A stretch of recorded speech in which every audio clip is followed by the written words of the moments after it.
The scene kicks off showing a massive landscape with a faraway camp on the horizon. A short little goblin holding a knife gets ready in the shadows of a building.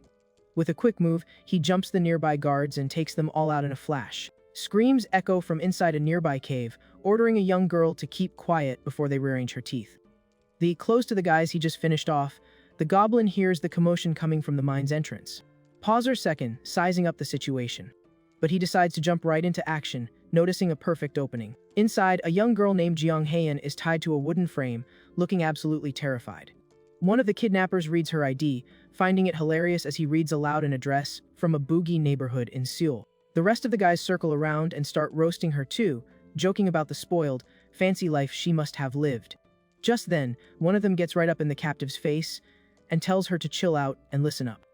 Explaining the whole setup, he points out that her shock is totally normal, considering she was just chilling in peace before suddenly getting dropped into another world. Laughing in the background, one of the goons jokes that his speech sounds like a scammy car salesman pitching magic and elves. Brushing off the joke, the kidnapper keeps going, claiming they got here first and their whole job is to guide the newbies. To prove his point, he grabs the hair of another badly beaten prisoner, guaranteeing she's definitely going to need some help. The bullying gets real when the guy warns her that if she doesn't play along, she'll end up looking just like her boyfriend over there. Hearing that, Haeun totally panics and lets out a cry of distress. Unable to handle the damage he took, the young guy passes out and slumps forward. The captors find the whole thing hilarious and trash, talk the guy for folding so fast again. Seeing this, a more buff dude demands they don't mess up the girl's face, since they finally found someone who actually looks good. He tells them to take it easy, since she's the best looking newbie that's popped up in a while. Then, he orders them wake her up properly because he really doesn't want to deal with carrying her all the way to the camp. Suddenly, one of the captors groans that the situation is disgusting and he can't even watch. His buddies are super confused by the random mood swing and ask what his deal is. The buff guy gets heated, thinking his underling just lost his mind and is disrespecting his orders. However, the complaining guy just coughs up red, drops stiffly to the ground, totally neutralized. The others back up in fear, having zero clue what just happened to their buddy. Taking full advantage of their shock, the goblin grabs his weapon back after the stealthy strike. The kidnappers stare at the tiny creature in pure disbelief. Staring the guys down, the goblin suggests they play a totally different game now. Furious, one of the dudes insults the creature and charges at him with everything he's got. But he gets hit flawlessly right in the family jewels, instantly dropping out of commission. Amidst the chaos, the big guy orders the quick elimination of the monster, yelling that it's just a tiny pest. Tied up in the middle of it, Haeun watches the crazy brawl with teary eyes. Right in the center of the group, the goblin smoothly dodges multiple sword swings all at once like he's in the Matrix. Without losing his cool, he adjusts his grip on his dagger. One of the thugs risks a full power frontal charge, screaming for him to meet his maker. With zero effort, the tiny creature slides right under the attack. Without missing a beat, readies his counter. He unleashes a fatal strike against the enemy. The guy screams in agony as he collapses to his knees. In a flash, the little fighter finishes off the enemy right then and there. The last minion left standing freezes in sheer terror after watching his buddy get deleted so easily. Still tied up, the girl barely even blinks at the desperate situation unfolding. Turning to the survivor, the goblin asks what he's waiting for, reminding him the game isn't over yet. Totally freaking out, the thug starts wildly swinging his sword at thin air. Screaming at the top of his lungs, he demands the monster stay away. Hitting an acrobatic jump, the creature dodges the wild swings with ease. Lands a direct hit right on the guy's face. Landing softly, the little monster watches his opponent stumble backward. Thanks to the force of the hit, the captor brutally crashes on his back onto the dirt floor. The girl gasps, terrified and completely clueless about what's going to happen next. The guy crawls away begging for mercy, trying to strike a deal once he realizes the monster actually understands human speech. Desperate to survive, he tries to sweet-talk the creature and even offers food so they can talk it out peacefully. The beast, however, leaps right at him, ignoring the offer, while the guy begs to know what he wants. With a final strike, the goblin delivers the finishing blow to the enemy. The last opponent lies completely motionless on the cave floor. Exhausted, the little fighter takes a seat right on top of the defeated guy to catch his breath, until he hears a noise and whips his head around in surprise. Still tied to the wooden frame, Haeun is shivering from head to toe. The goblin grabs his gear and casually walks over to the captive. Stopping right in front of her, he checks her out carefully. With zero emotion, he notes that she's still hanging around. On her knees and super stressed, the girl tries to make small talk. and ends up asking if the creature happens to be from Korea too. The little monster leans in and sarcastically asks if he looks like he has human features. Panicking, she points out that he understands the language, recognized her ID, and on top of that, rescued her. While slicing the ropes to free her, he tells her to stop spitting nonsense and promises he didn't save anybody. Crying, the girl begs the heavens for him to explain what on earth is going on in this place. The little warrior asks if she wasn't paying any attention to what the thugs were literally just saying, and then repeats that they were all living regular lives before getting tossed into this weird world, and now they are permanently lost. Unable to process the update, she holds her head and begs for some logical explanation. The tiny creature acts completely sarcastic about the prisoner's breakdown. Shortly after, he mentions that by now she should be able to see what he's talking about, leaving the girl even more confused. Following up, the goblin asks if she doesn't see a quest window right in front of her, but the girl remains completely lost. Still in tears, she can barely wrap her head around what's happening around her, until a blue holographic screen suddenly pops up, making her wonder what kind of wild magic she's looking at. Noticing her shock, the little monster ironically says she finally noticed and suggests she follow the panel's instructions to try and adapt. Then, he turns around and tells the newbie she's on her own to fight for her life from now on. Fully panicking, she grabs the warrior's leg and begs for more details about this bizarre universe. Move seriously annoys the little creature. With a rough gesture, he firmly grabs her shirt, making the girl let out a terrified scream, and immediately puts his dirty weapon right up against the prisoner's neck. Treating the girl like she's clueless, the goblin warns her that he's the most dangerous thing in the area and asks what more she wants from him. He points out his current goal is to eliminate any human that crosses his path, and he only let her breathe because of a random impulse. Unable to hold back, Haeyeon cries and asks why he acts like that, considering he clearly has the skills to help the newbies out. Hearing those exact words makes the little warrior freeze on the spot. His mind gets dragged back to a dark memory under a heavy storm in a ruined field. In the past, he appears as a human crying and desperate, holding an injured partner, and whispering that this was all a huge mistake. The girl, named Solji, breathes heavily as her energy slips away into the mud. Right then, heavy footsteps from someone wearing armor approach the devastating scene. The guy looks up in fear, recognizing the figure that just walked up.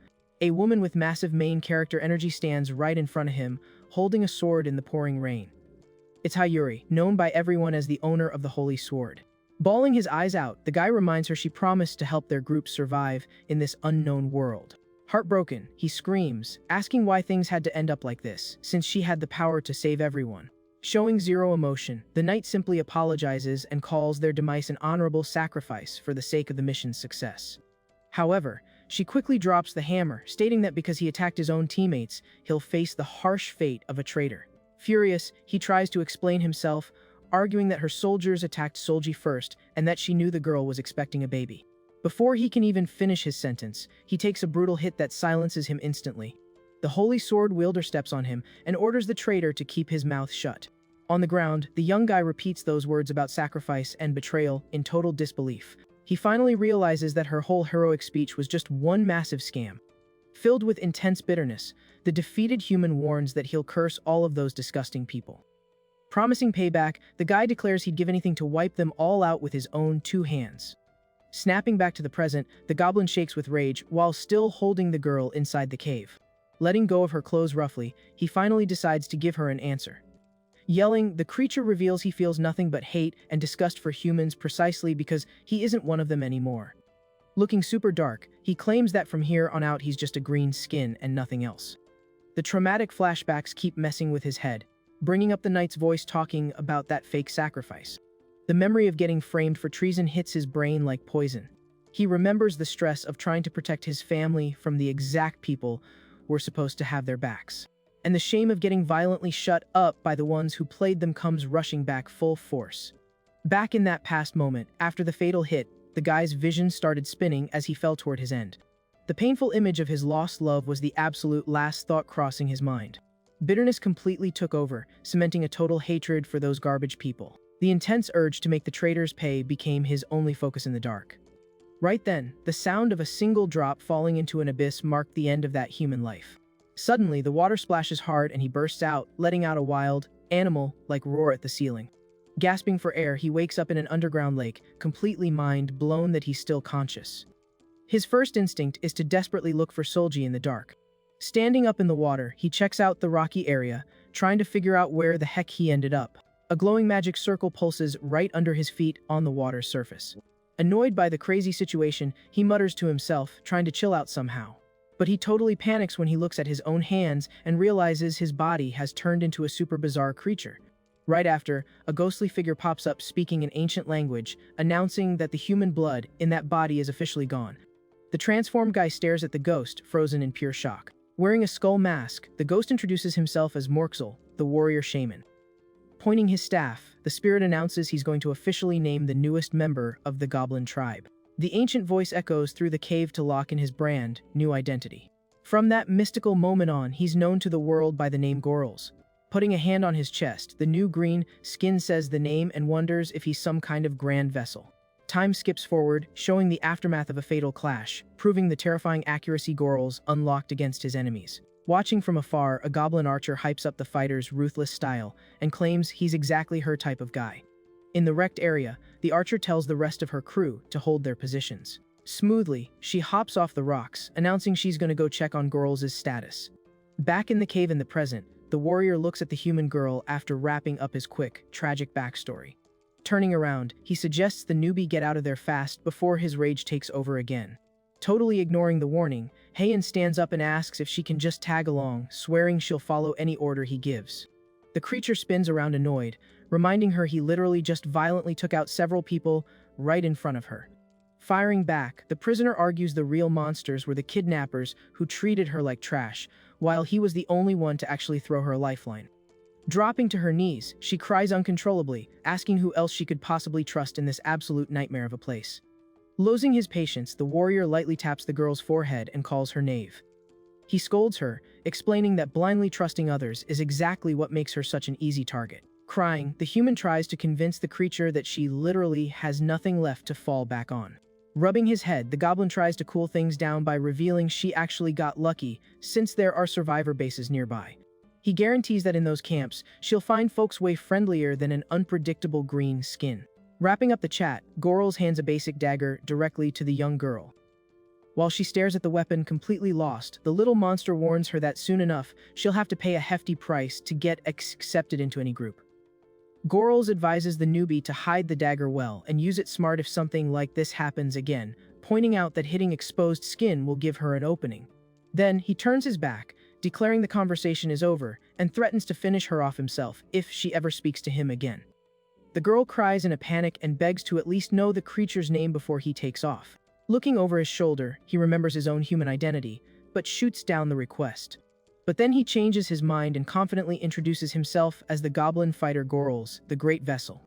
The fighter securely adjusts his gear on a nearby crate. Just then, a female partner asks if he just let the human walk away, reminding him they swore to hunt down every last human without leaving a single one behind. Turning his head, the leader notices the archer Meave has arrived and greets her casually. The goblin from the Black Moon clan looks amazed that the human was holding his dagger, something not even she had gotten yet. Crouching down, the warrior explains that taking out such a useless human wouldn't drop any XP and would just be a hassle. That excuse gets Meave super hyped, making her hug her partner from behind and praise his mindset of only fighting top-tier targets. Curious, she asks about the holy sword owner he mentioned earlier, wanting to know just how OP this mystery lady is. The fighter stands up, fixes his posture, and explains he's not just after her because she's strong. With a face full of pure resentment, he states he wants to obliterate the people who stole the world that rightfully belonged to him. The archer takes a step back, feeling tense about that sudden shift in his vibe. Gorls' mind flashes back to the past, seeing himself in tears with his injured girl in his arms. He points out that, on top of stealing everything of value, they completely ruined his actual existence. The fighter admits he has zero clue why he responded in this form, but claims there's absolutely nothing tying him to the past anymore. Spooked, the archer falls backward onto the ground, hearing him promise he'd pay whatever price it takes to wipe those traitors off the map. She shrinks back, totally frozen by the intense situation. A dark, massive energy surrounds the goblin as he swears to return every ounce of pain they caused him. A creepy, reddish glow flashes in his eye in the middle of the shadows. He promises to make all his enemies pay in full for their cowardly moves. Curled up on the cave floor, Meave lets out a terrified scream at all that raw anger. Hearing her voice makes the warrior snap back to reality instantly. The goblin complains tearfully that it's terrifying when her man gets mad, making him apologize quick and promise the hate wasn't aimed at her. Trying to change the subject, he orders his partner to gather everything they can give to the shaman, a request she takes on with crazy energy. She rushes out yelling for the other green skins to get inside and start grinding right away. A little later, the short commander takes in a massive rocky view from the top of a cliff. Feeling the breeze on his face, he keeps his eyes locked on the peaceful horizon. The fighter takes a deep breath, just vibing with the peace of the open area. Meanwhile, Heian runs through the woods in a total panic, trying to find a safe spot to hide. A blue holographic screen pops up hovering in the air after the goblin makes a quick hand gesture. The panel shows a hunting quest with 29 wins already stacked up, offering a class upgrade as the ultimate prize. Checking the interface, he notices his moves have already leveled up a ton, and that fights will be even easier once he ranks up. Suddenly, the archer's hyped-up voice echoes, calling his name. She reports the squad grabbed all the good loot and asks what the next step of the game plan is. The fighter remembers some humans dodged the last trap, and will definitely be back with backup. Looking super focused, he suggests turning that spot into the enemy's final resting place. The sun shines super bright in the clear sky, lighting up the dense forest area. Heavy footsteps snap dead branches near the entrance of the abandoned old mine. Steady hands grip a really heavy wooden crate. Breathes a sigh of relief while wiping sweat off her face after the heavy lifting. She runs over to Gorol's apologizing, but ends up getting scolded for not handling the items carefully. The bickering gets cut short when one of their allies calls the leader with some urgency. The helper enthusiastically reports they set up all the blockades exactly like the tutorial. The dark mine entrance is now totally blocked off by barricades made of wood and boulders. Praising the squad's hustle, Gorol's makes it very clear he isn't anyone's boss here. However, the subordinate instantly disagrees, stating he watched him fight like a beast and officially respects him as their leader. He turns to the crew asking if everyone's cool with the surprise election. The whole squad cheers at the same time, confirming the tiny creature as their newly crowned boss. The archer uses the moment to wrap him in a hug, claiming she also claims him as her man forever. Suddenly, an alarm goes off signaling a massive group of humans is rushing the area fast. The newly crowned leader draws his weapon and tells everyone to hide far from the entrance so they don't get caught in the crossfire. He asks me for a special favor for this risky new task. Pulling her bowstring, she promises full of hype that she'll fire her arrows just for him. Stoked about his partner's loyalty, the fighter announces the real main event starts right now. Outside, the human squad reaches the base and finds a totally chaotic scene covered in leftover damage from the previous brawl. The troop commander gets mad and asks if a single goblin was actually the one who caused all this mess. Angry, he grabs one of the survivors by the collar thinking it's a prank, but the kid swears it's 100% real. Shaking with fear, the surviving guy explains the tiny creature just snapped out of nowhere and dropped all the guards in the blink of an eye. The human leader shows hardcore disrespect, roasting the guy and calling him absolutely useless. With an aggressive shove, he throws the subordinate hard onto the dirt. Brushing off the warning, he orders his soldiers to catch the little monster alive so he can see this nonsense for himself. The whole squad marches straight for the cave entrance, following the boss's orders without a second thought. One of the guards takes point, telling everyone to speed up and keep formation. Out of nowhere, a fast buzzing sound cuts through the forest air straight at the armed troop. The leader's eyes go wide, completely blindsided by the sneaky surprise attack. On the ground, the survivor points desperately, calling out the enemy's location right nearby. Hidden in the dark trees, the archer readies her next shot super fast. The shot lands a critical hit right in one of the guy's legs, doing major damage. The dude drops, screaming in pain, while the commander harshly roasts him for being totally worthless. Watching the chaos from a distance, the goblin lets out a mocking laugh at the whole clown show. She quickly dips out, sprinting toward the safe, dark inside of the cave. Totally furious, the commander orders his soldiers to stop staring at nothing and run to catch the monster right this second. Following the boss's orders, the human platoon angrily charges into the dark cave. Exploiting the group's lack of focus, the little shooter falls back fast. She hops between the rocks in the area with crazy agility, and immediately sprints through the tunnel to put distance between her and the enemies. Right behind, the guards sprint, yelling to catch the trash mob as soon as possible. The group pushes forward without noticing the actual final boss waiting for them. Sliding behind a wooden barricade, the goblin meets up with Gorls, who praises her top-tier work and lets her know they'll bounce, using the alternate route. Hyped, she nods right away and the two of them safely escape together. In the main tunnel, the human squad pushes forward blindly without stopping.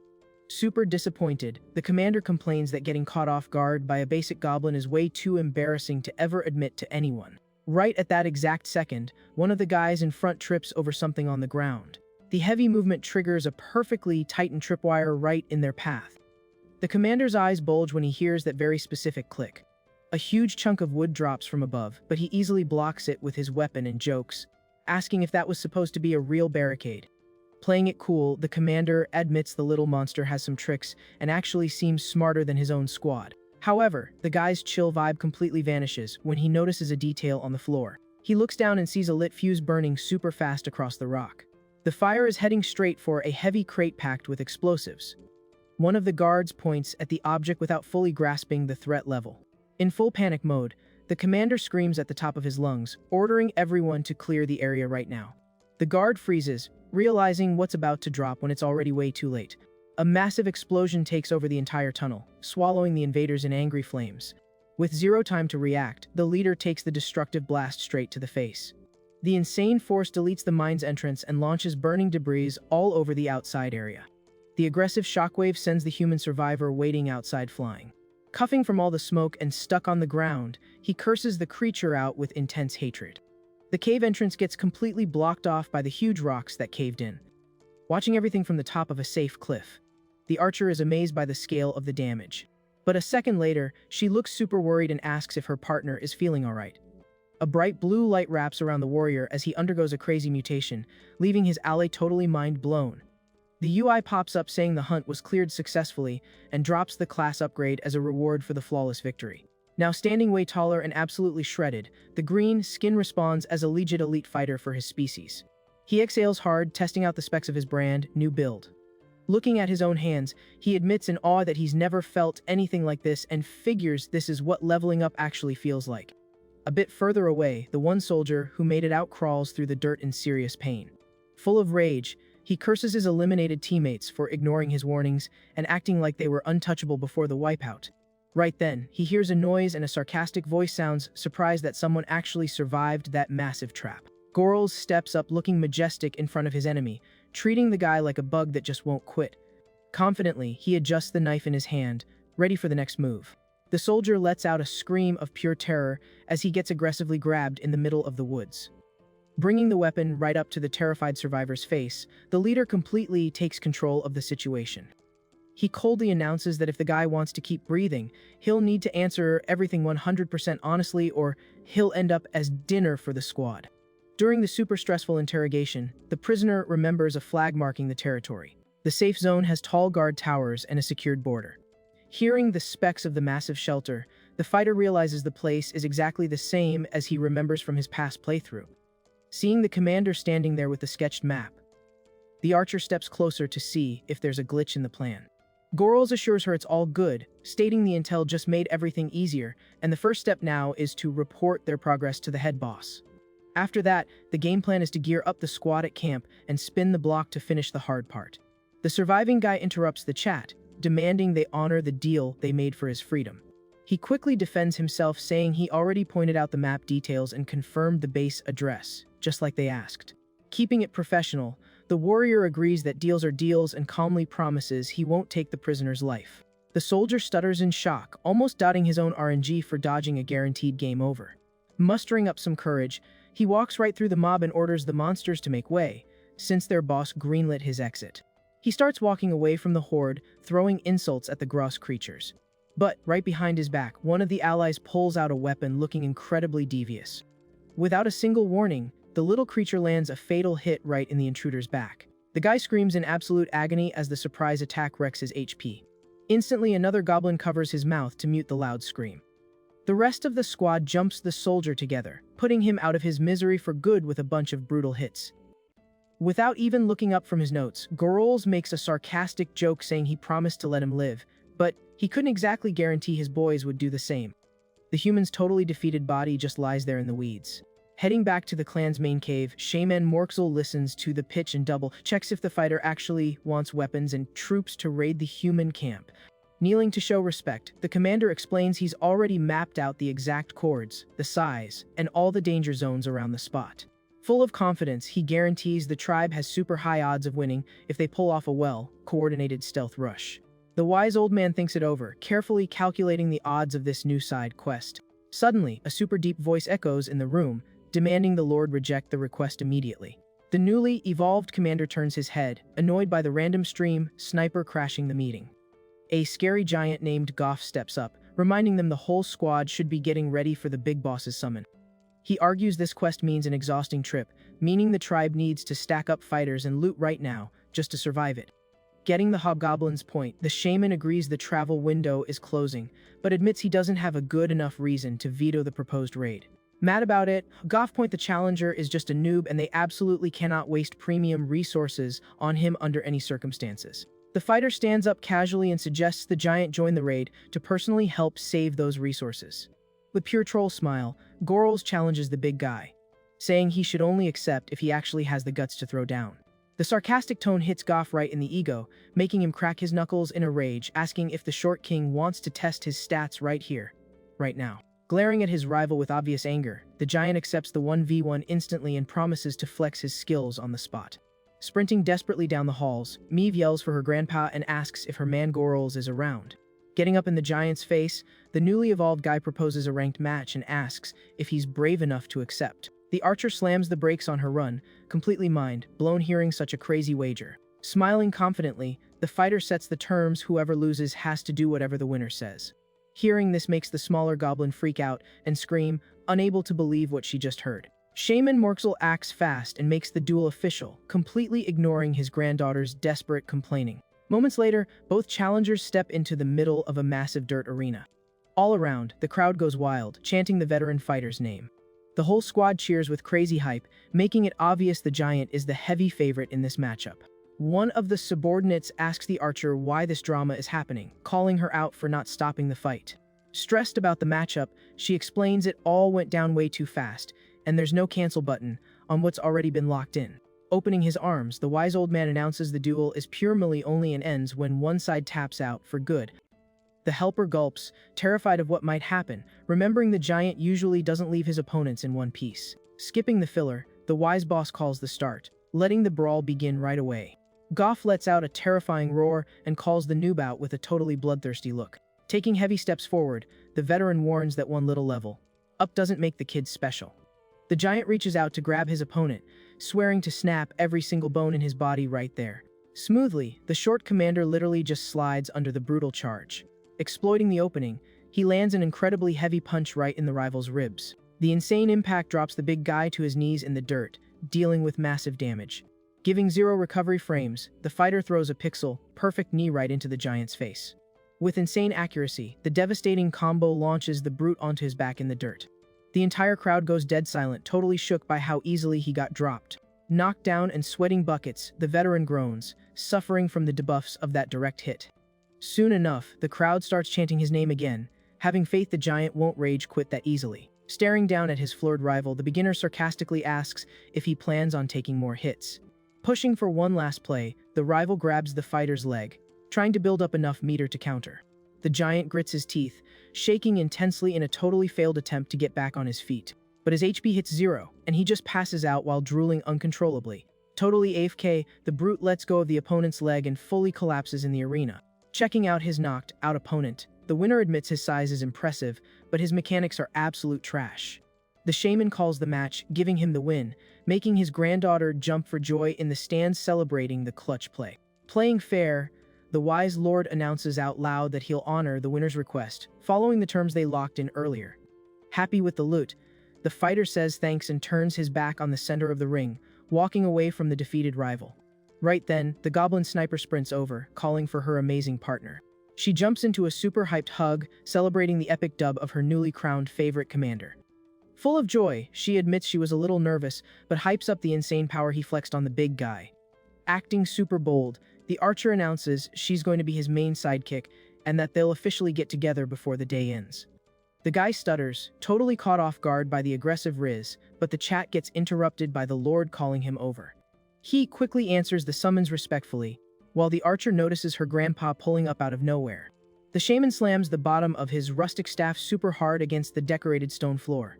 Instantly, a blue light starts expanding super fast from the impact zone, spreading across the ground. The wise man channels his magic, making the weapon glow with insanely strong magical energy. Watching carefully, the newly evolved guy is shocked to realize it's a classic spell used for opening portals. With the cast finished, Morxel calls the kid over, saying there's a VIP he needs to meet ASAP. Saying yes right away, the fighter follows the wise man into the magic circle, leaving his partner watching from outside. In a totally different map, the blue light starts shaping into a massive, fancy hall. The portal stabilizes in the air, making a loud buzzing sound as it cuts through dimensions. Walking with confidence, the old shaman steps onto the fancy rug in the new high-end area. They both walk through the magic rift, safely making it to the hidden destination with its insane architecture. Standing in the middle of a huge room with detailed pillars, they check out the premium space until they spot a high-end desk. Out of nowhere, an intense golden flash lights up the whole room, flashbanging them for a second. The fighter opens his eyes wide, noticing the undeniably intense aura that just spawned nearby. Stepping out of the light, a female character radiating massive power greets Morxel, mentioning it's been a minute since he last visited. Totally overwhelmed by how much flexing is happening in one room, the guy asks what kind of crazy VIP lounge they just loaded into. Instead of dropping lore, the wise man just tells his buddy to walk a bit closer to the desk. Keeping it respectful, he listens without complaining and walks across the plush rug. The tip of the old shaman's finger starts glowing with a quiet, concentrated energy. Tapping the warrior exactly on the forehead, the shaman strictly orders him to bow his head immediately. The guy complies right away, feeling a weird vibe, not totally getting what the random quick time event was for. Flexing his max level authority, Morxel grants the fighter the admin rights to make his own tribe, leaving the kid totally shocked. The elder explains the major play, stating the beginner is high value and that plenty of allies naturally vibe with his leadership already. Pointing his staff, the wise man explains that the mysterious lady right there will be the main sponsor backing his new campaign. With the transfer locked in, the magic portal behind them closes up without a sound. The golden host lands softly on the floor of the massive room, oozing pure confidence and drip with every move. Famous in the underground as Rumpelstiltskin, this special variant goblin flashes a friendly smile to welcome her VIP guests. Checking out the glowing creature, the commander is super curious to be face to face with such a rare and boss-level variant of his own race. Looking super cozy, the rich lady sits down at her massive negotiation table to kick off the chat. Validating Gorls' username, she sweetly mentions she heard about his quest for top-tier gear. She makes it clear everything in her shop has a price tag and she doesn't do free giveaways for anybody. Elegantly pointing at a chair, she invites the fighter to take a seat, since she really wants to hear his backstory before shaking on it. Not wanting to be rude to the server host, he politely and quietly pulls out the fancy chair. The veteran warrior sits back looking super chill, directly across from the major trade broker. Accepting the weird side quest, he drops his shoulders and calmly asks what part of his massive lore she wants him to start with. Dead serious face, the guy promises he'll explain exactly how he respawned in a green body, not caring if she buys the wild story or not. Rumpelstiltskin lightly shakes in her chair, finishing up listening to the dramatic storyline. Suddenly she slams her hand on the desk super hard, yelling in amazement that the plot is absolute peak fiction. Full of hype, the host points her finger and declares that was the most entertaining lore she's heard in her entire life.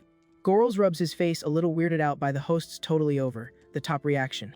The whole room practically glows with the lady's hype as she loudly fan girls over the story. Rumpelstiltskin swears that Bizarre Tale is going to be the most valuable item in her entire private stash. Laughing out loud, she holds up a finger totally agreeing with the dark route the events took. Staying quiet, the warrior just watches the boss's hype as she repeats how much she loved every single detail. The host crosses her legs on the sofa and mentions it's been a really long time since someone got her this hyped up. However, the fighter quickly changes his expression, wondering internally what the heck this crazy lady found so great about his tragedy, even feeling a slight urge to take her out. Putting the rage on pause, he uses the break in the conversation to ask if he can finally grab the promised loot. The host laughs out loud, remembering that a top-tier fighter obviously can't drop into a raid with zero gear. Smoothly, she jumps off her seat and warns she's going to drop him some legendary loot, way better than basic common weapons. Right in the fighter's face, she promises to give a fully exclusive bonus to her newly crowned great vessel. Still confused about the drop, the noob repeats the term totally lost, and is instantly told to follow her through the hall. The palace boss spawns a glowing magic portal and tells the kid to come check out the gift up close. Walking down the aisles of the armory, she points out the irony of a human getting scammed by his own kind and admits she lives for storylines like that. Now rocking totally brand new max stat gear, Gorls walks around with his posture looking proud and totally refreshed. Checking out his new skin, Rumpelstiltskin hypes up his drip, promising the kid genuinely looks like a guild master now. Happy with the cosmetics, the leader nods and announces they are totally ready to roll out. He clenches his fists hard, noticing a massively boosted power level flowing through his character thanks to the new items. The host sits down super casually on top of a treasure chest to keep explaining things informally. Checking out the fully kitted kid, she flexes that her radar for goated deals is never wrong. Next, the lady tells him to pay close attention, because she's about to give a tutorial on the exclusive perks she just gifted him.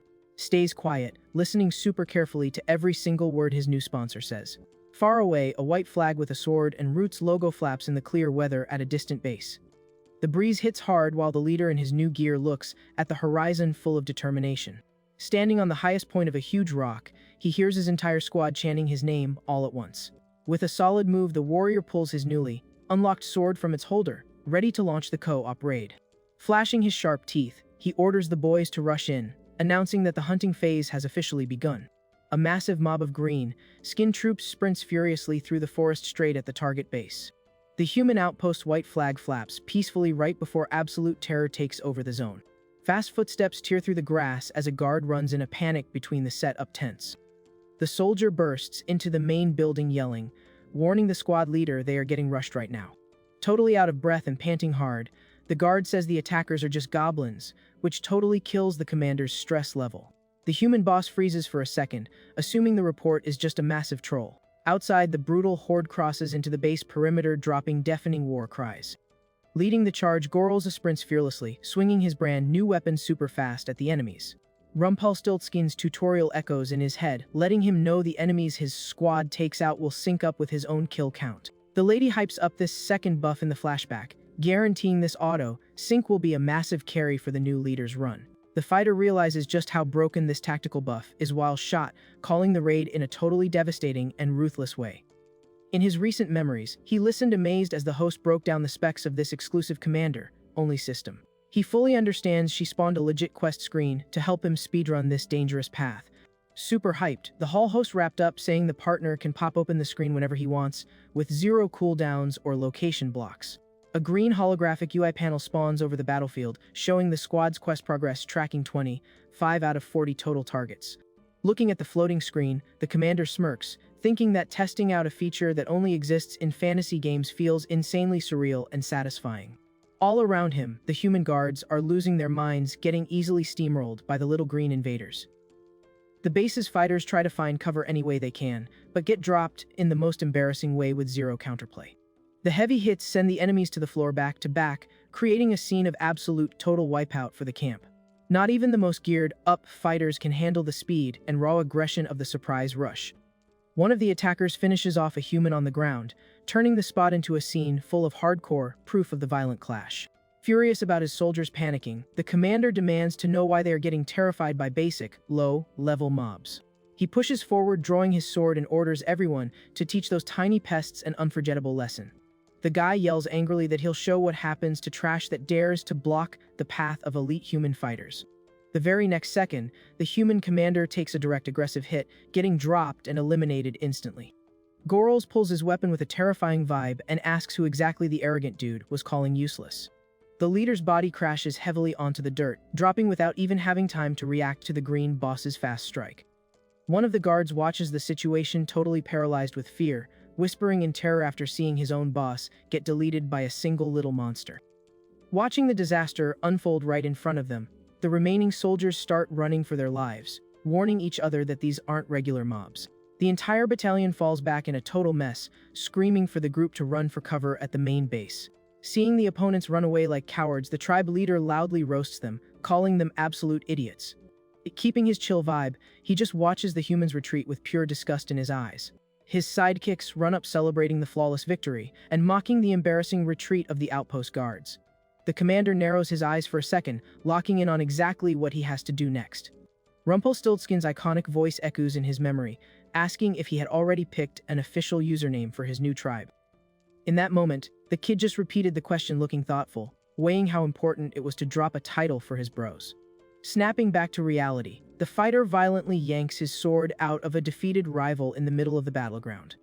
The dark steel drips onto the dirt while he gets ready to drop a massive announcement for all the members standing there. Turning to his hyped-up squad, the boss praises them, saying everybody played perfectly on this historic day for their kind. Standing in front of the massive crowd of green fighters, he announces that today they all officially respond as high-ranking warriors. He seriously reminds them that before this, they spent their whole lives just hiding in the dark, doing nothing but running away just to not get a game over. But he proudly hypes up the moment they finally secured a permanent W against the terrifying human enemies.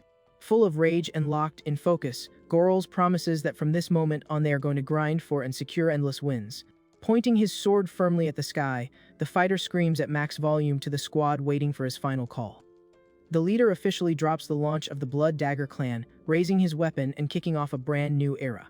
Watching the massive base they just conquered from the high ground, the squad celebrates the total wipeout, screaming and going absolutely crazy. Back in the VIP room, the palace boss smiles and declares she absolutely loves the title Blood Dagger. Walking with him through the fancy room, she asks, super curious, if there's any specific lore reason he picked exactly that weapon to name the guild. The fighter looks back and explains that was the exact tool he used for his first elimination since spawning in that zone. He highlights that the very first time he ended someone's run using a goblin's body, he was holding exactly a dagger. That lore drop leaves the hall boss even more amazed, declaring she appreciates the name choice way more now. Suspicious of all this charity, the tribe boss asks why she's hard carrying him so much and what she actually gains from this whole deal. Walking toward a plush chair, the goblin explains her only fee is his life story, especially since it's such an edgy tale. Sitting down looking super comfy, she adds that dramatic storylines like that always do huge numbers with the underground crowd. Flashing a massive smile at the warrior, the boss admits that binging his whole backstory was an absolutely elite experience. She emphasizes that she could clearly sense up close all the burning hater energy the fighter is keeping bottled up in his chest. Pointing right at him, the host adds that she also definitely noticed the massive amounts of dread mixed into the plot. Way too hyped, she admits she can barely wait to see what the season finale of this violent saga looks like, leaving Gorls a bit deep in thought.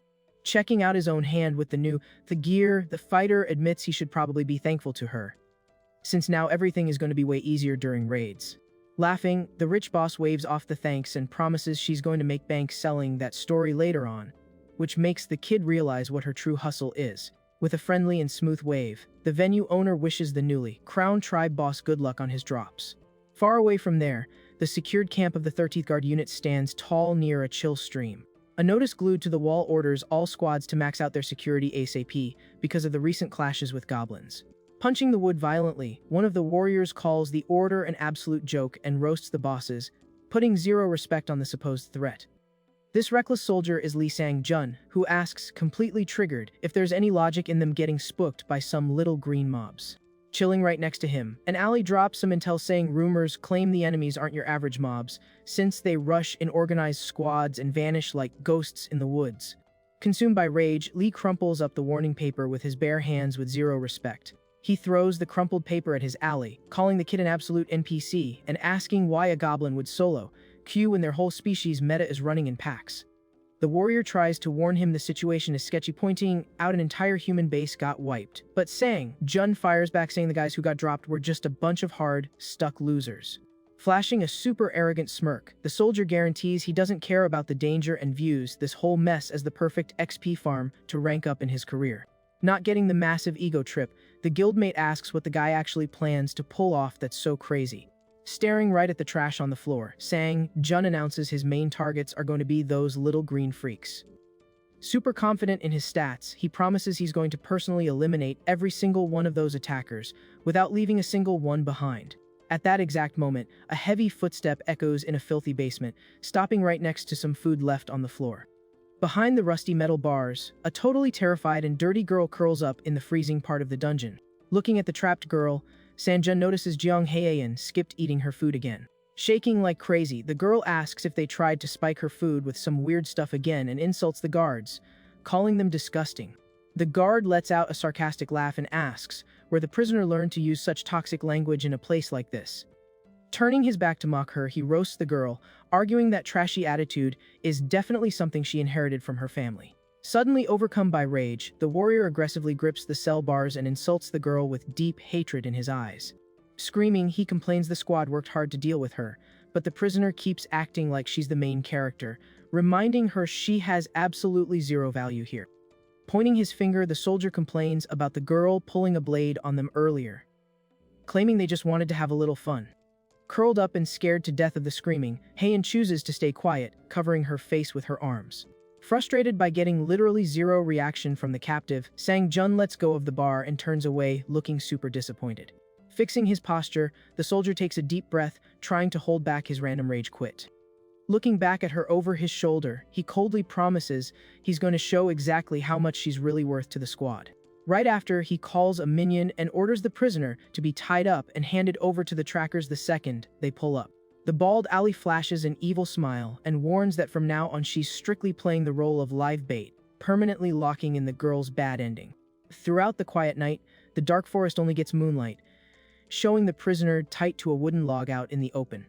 With her mouth gagged and suffering in the freezing night, the girl cries in a panic with literally no way to ping for help. On the dirt floor of the woods, a bunch of valuable coins are scattered around, creating a super obvious trail right in the middle of the dark. The gold trap leads straight to the defenseless captive, who waits for the danger to pull up, guided by the noise of trackers in the area. Hiding in the bushes, one of the trackers complains about the strong smell, and his buddy explains they use tree resin to mess with the creature's OP senses. Super stressed about the situation, the younger kid doubts such a bait trap will actually work and asks if the veteran next to him really knows what he's doing. He repeats the question, sweating bullets, showing massive anxiety about whether this improvised forest strat is actually viable. Flashing a cocky smile, the older guy promises the trap is set up flawlessly and the cash will aggro the beasts exactly as planned. Checking out the trail, the rookie agrees that money definitely works miracles in any kind of bait setup. Even though he agrees, he still looks doubtful, asking if the whole method holds up in a real server. Keeping the chill vibe of a pro, the veteran fighter guarantees with his eyes closed that every single detail was calculated perfectly. At that exact second, a little goblin spawns on the path, totally hypnotized, picking up the gold from the dirt and proving the greed theory. Whispering, the trap boss explains the girl's necklace has a strong buff on it, making it impossible for any mob to ignore the vulnerable target sitting there. Letting out a dirty laugh, the rookie jokes about the monster's intentions, but ends up getting scolded by his partner for having such unhinged thoughts. Crouching in stealth mode, both hunters notice the first targets getting closer and closer to the human bait drop. With a focused and dark look, the veteran hunter locks onto the main lethal goal of tonight's raid. Impatient, the younger hunter clicks his tongue, trying to control his pre-game jitters before the real threat arrives.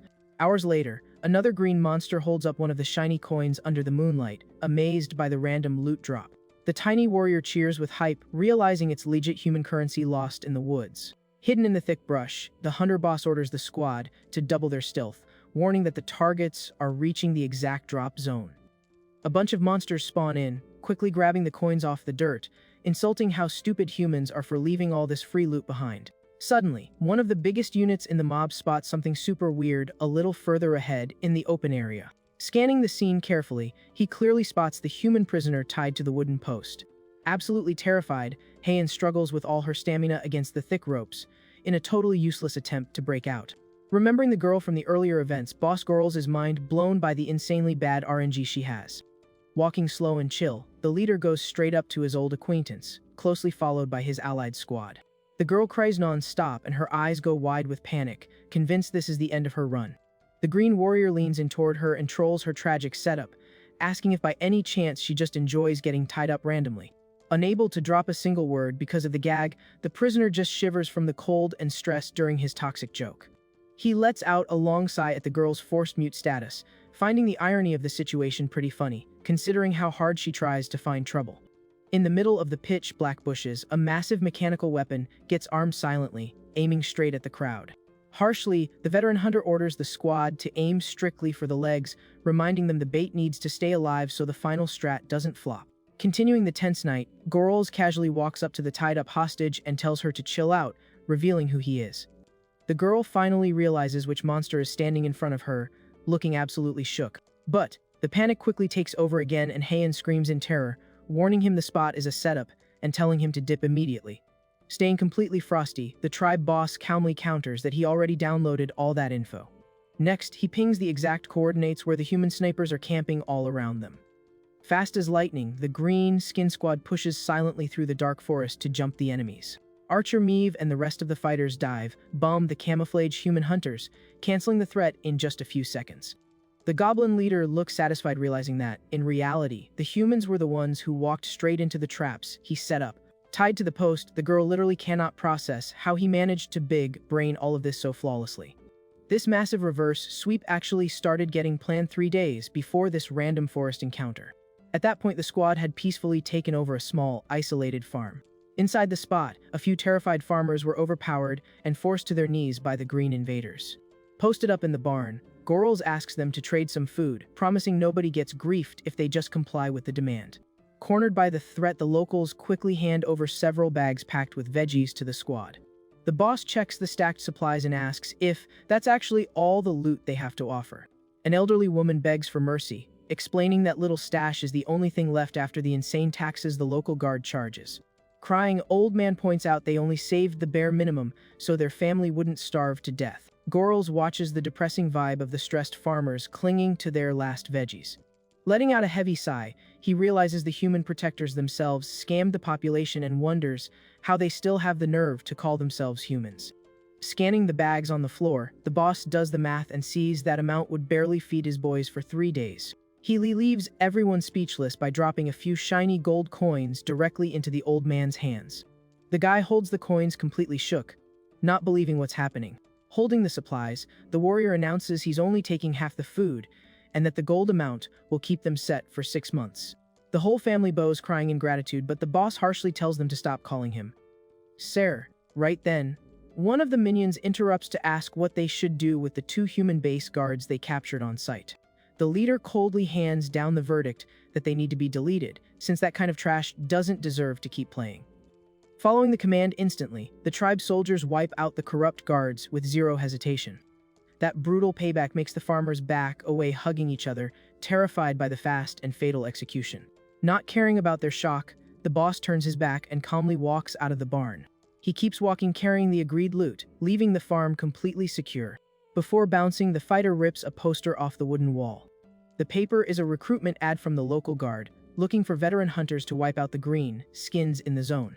Reading the text, Gorals cracks an evil smile and roasts the humans for having the audacity. Meave sprints across the field towards him, asking if he already banked all the food. She mentions she sorted out the required items, but looks anxious, noticing the local guards are actually scheming to hunt them down.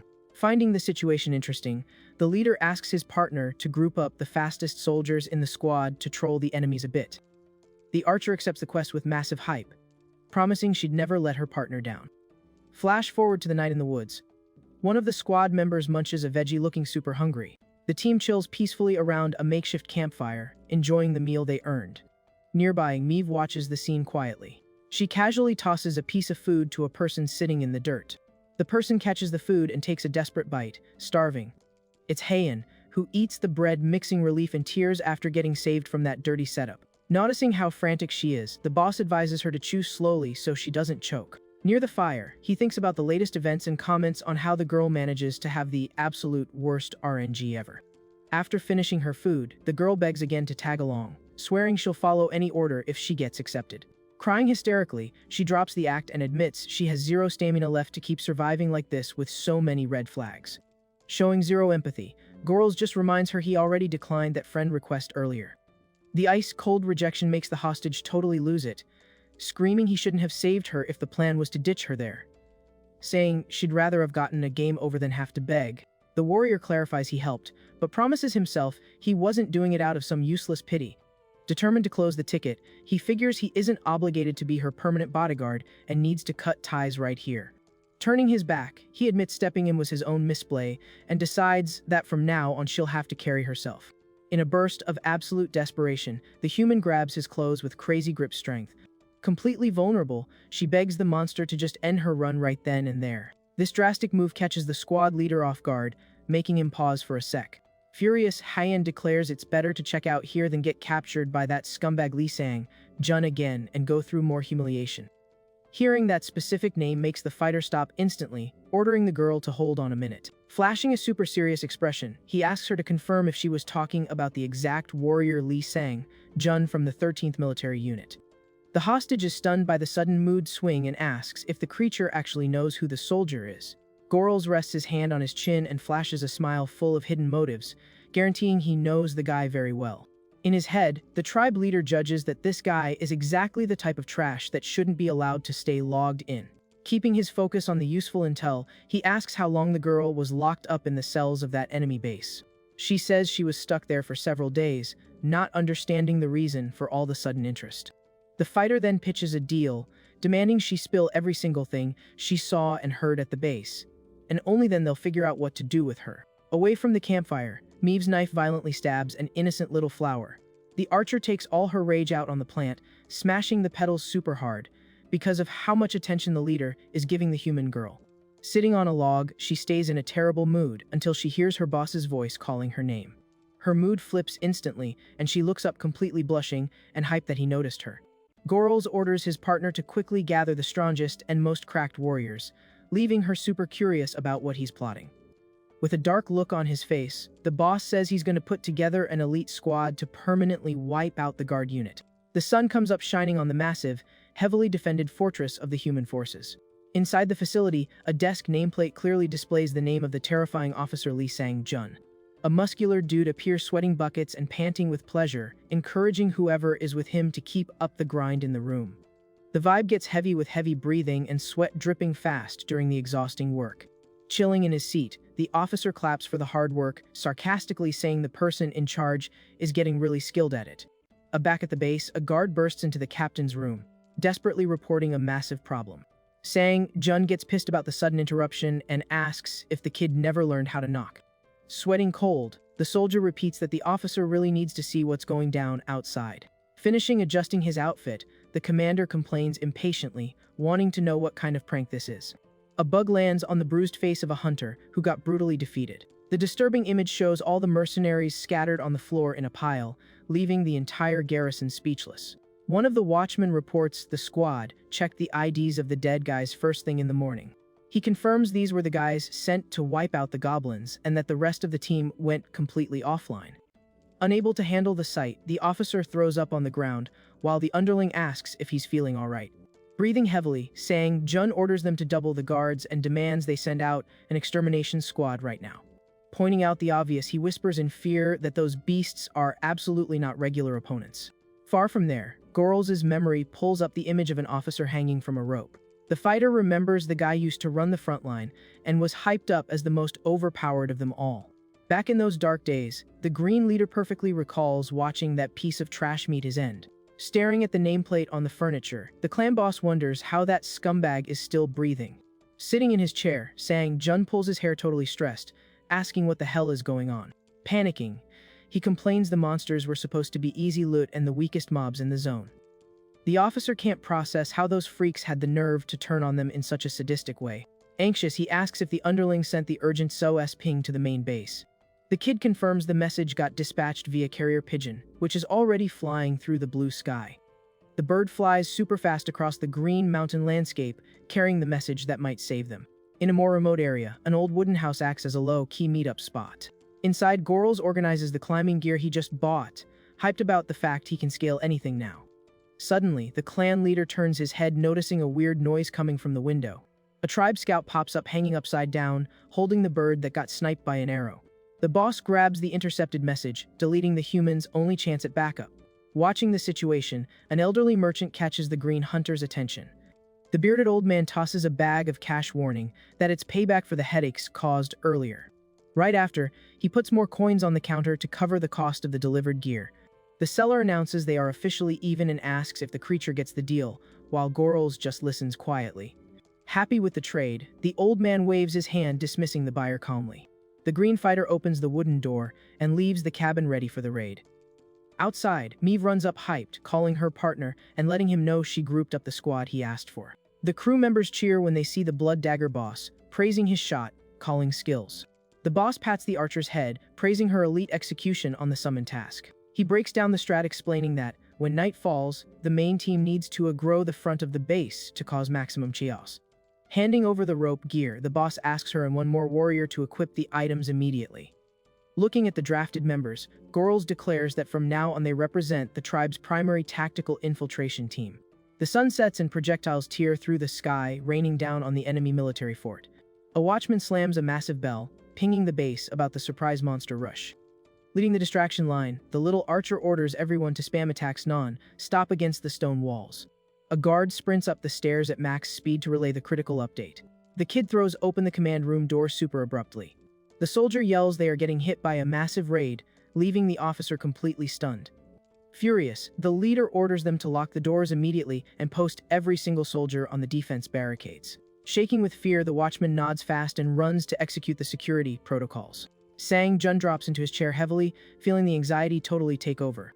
The commander whispers he always knew those mobs weren't standard. After all, he'd never heard of them doing a frontal assault on a fort. Punching the desk, he curses the situation and decides they have to camp out until backup arrives, fully trusting the height of the walls. However, at the top of the dark wall, a grappling hook catches firmly onto the stone edge. Walking cluelessly on night patrol, a bald guard notices the metal item hooked on and thinks it's weird. The soldier leans slightly over the wall, trying to figure out where it came from. In a silent and deadly strike, a sharp knife stabs the guard's face coming straight from below. The sudden hit forces a muffled groan out of the guy who took the direct damage. Zero time to scream, the guard's body falls backward with absolutely 0 HP left. With the path clear, Gorls finishes climbing the rope and stealth jumps into the secure perimeter. Checking out the empty courtyard, the boss notices the troops fell back and praises the archer's aggro strat for working even better than planned. Smoothly grabbing his weapon back, the fighter gets ready to sneak his way through the compound. Right behind him, the rest of the tactical squad finishes scaling the wall and pings the leader. The elite fighters take position with their tools ready, announcing the stealth team is good to go. Taking the lead, Gorls orders the guys to clear the obstacles fast, reminding them the captain is the primary objective. Following the call without hesitating, the squad moves fast through the darkness of the upper hallway. Guarding the path, a sentry hears the noise and tries to step in, asking what the hell they are doing there. Before the guy can even react, the squad's shooters spam several arrows all at once at the target. Abusing the cover, the leader slides fast, ignoring the opening clash. The sentry takes a direct headshot and falls backward, totally eliminated. Without slowing down, the green boss sprints down the wooden stairs at max speed toward the main floor. Keeping his attack stance, he grips his knife tight, ready for any blocker in his way. The warrior hits another opponent on the balcony, trolling the guards for making such a big deal over a little monster. In one smooth combo, he buries the weapon into the enemy, deleting another guard with terrifying ease. Right after, the leader grabs a third soldier by the collar and aggressively throws him against the low wall. With the power of the impact, the kid falls into the gap, plummeting straight to the fort's stone courtyard. Staring at the ground completely cold, Gorls says bye to the guy, calling him a useless idiot. Locked in his office, Officer Sang Jun freezes in fear, hearing all the chaos getting closer to his safe room.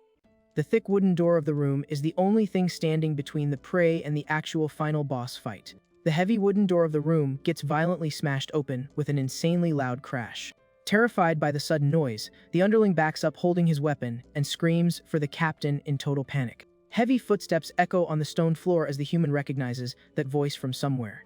The green boss walks calmly through the office and promises the officer is going to lose his mind the second he sees his face. Hearing those words makes the captain freeze from head to toe instantly. Holding his blade in a defensive stance, the soldier demands to know the invader's identity and is shook to see a goblin speaking perfect human language. Flashing a creepy smile, Gorls warns that the monster knowing how to talk shouldn't be the guy's biggest problem right now. The invader drops his old human username, saying what's up to the old acquaintance who backstabbed him in the past. Sang Jun freezes on the spot, sweating cold as he stares at the impossible nightmare standing right in front of his eyes. The commander's brain gets dragged back to a dark flashback in the shadowy halls of a remote cave. Back in the day, the young captain was running for his life in the dark alongside a squadmate. The teammate was complaining he couldn't keep running and was going to die just from sprinting through those halls. Extreme exhaustion was taking over the kid named Shin Deok, who had officially hit his absolute stamina limit. Stressed out by his partner's low HP, Sang Jun tells him to shut up and keep moving as fast as humanly possible. Peeking backward, the escape leader states they just need to survive until they lose aggro from the pests chasing them. The monstrous threat was chasing the squad relentlessly through the shadows of the wet cave. Unable to handle the stress, Deok, who screams desperately for them to hurry because he couldn't take the situation anymore. Right behind them, the guy who would later respawn as Gorls was running furiously, realizing the captain had ditched them as bait, just to save his own skin. The young fighter's eyes go wide, realizing the weight of the dirty betrayal from the guy who was supposed to be the shot caller. Trying to carry his teammate, he reaches out his hand and begs Deok to stay strong because backup would definitely arrive. Consumed by deep resentment during the escape, the young guy swore he'd eliminate Sang Jun with his own hands, but sadly never got the chance while he was human. Back in the present, the powerful voice of the tribe leader echoes outside, calling the opponent by his actual name. Staring the human down inside the office, the green fighter declares he has a bunch of questions to ask him. But, since the room was super chaotic because of the raid, he sarcastically suggests they relocate to a more private lobby to chat. Gripping his sword tight, the officer rejects the invite, screaming, and announces he isn't going anywhere with those gross creatures. Without getting mad, Gorls snaps his fingers and his minions aim their loaded weapons, promising to drag the target by force if they have to. Realizing he has absolutely zero chance of clutching a 1v9 against the squad, Sang Jun shakes non-stop and drops his weapon on the stone. With a super mocking smile, the green boss points out the captain never treated him like a respectable player before. The very next second, the officer gets hit with a sneak attack from behind and gets knocked out instantly. Completely tied up and gagged, the defeated enemy gets easily carried out by the soldiers of the tactical infiltration team. Captain's knocked out body gets tossed carelessly onto the stone floor of the highest barricade. Showing zero mercy for the human, one of the fighters shoves the prisoner and tells the loser to get down already. Tied up and unable to move, Sang Jun plummets fast off the massive fortress wall. The brutal crash against the ground outside forces a muffled groan out of the human hostage, who wakes up terrified. The tribe members waiting at the bottom find the fall hilarious, confirming the boss's strat worked, and the prisoner survived the drop. Fast as lightning, one of the green warriors yanks the officer by the hair to make sure he doesn't try to log out. From the top of the wall, Gorls checks if the squad is good and tells the archer to ping the immediate fallback signal for the team. Getting the command, one of the minions orders them to blow the alarm horn at max volume to alert the troops. The deep, loud sound of the horn cuts through the early morning breeze, echoing across the whole chaotic war zone. Immediately, the attacking horde follows the macro call and starts a fast retreat into the forest. Stunned by the sudden change in plays, a human guard watches the creatures fall back from over the stone defenses. Realizing they got blessed by the RNG, he waves desperately for the allied forces to stop shooting, officially calling GG's on the raid. A few hours later, the first rays of sun light up the massive dense forest, bringing peace back to the hit zone. Super far from the human fort, the tribe's peaceful base chills quietly under the soft morning light. Next to a basic wooden building, a plate with a chunk of roasted meat gets handed over super politely to a resident. Sitting on the floor and wrapped in a dirty blanket, Heian suspiciously watches the food being served by the nice old man. The grandpa flashes a warm smile and tries to cheer the girl up, promising the meat is perfectly cooked and should taste fire. Still traumatized by everything she went through, the girl keeps her head down and avoids responding to the random guy's kindness. Noticing she's defensive, the old man clarifies the food isn't poisoned, trying to convince the girl to chill a bit. Sitting on the grass, she finally starts eating in silence while the old man hangs out right next to her. Small talk to kill the awkwardness, the old local mentions he only came over to say thanks for one major detail. He explains that if she hadn't stepped up on that crazy night, he would have gotten the same game over as those corrupt guards. Touched by the story, Heian explains she helped him because he was the only player who showed empathy instead of trolling her when she was down. In the middle of the deep chat, the girl asks if by any chance the old man is also what they call a summoned in this risky server. The guy patiently explains that's just the label the NPCs use to refer to any player who got ported in from somewhere else. Taking in the lore with her head down, the girl agrees the tag makes sense for the meta she's in. The farmer points out that, normally, summoned players unlock special skills after clearing certain quests, and asks if she got any pop up like that. The specific question makes the girl turn her head looking stressed, instantly remembering a super dangerous notification. Right after, a blue holographic screen spawns right in front of her eyes, showing a pending hunting quest. The system explicitly demands she eliminate at least one goblin to unlock her actual ultimate ability. Watching the interaction from afar, one of the tribe's warriors asks out loud what those humans are chatting about all alone.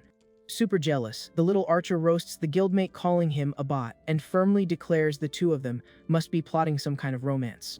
Glaring at her partner looking terrifying, she asks if the poor guy has the nerve to challenge her crazy theory. Watching his minions cause drama, Gorls just lets out a sigh and accepts that his squad can be unbearably loud. In a dark, remote shed nearby, sounds of choking and pain echo through the heavy silence of the closed room.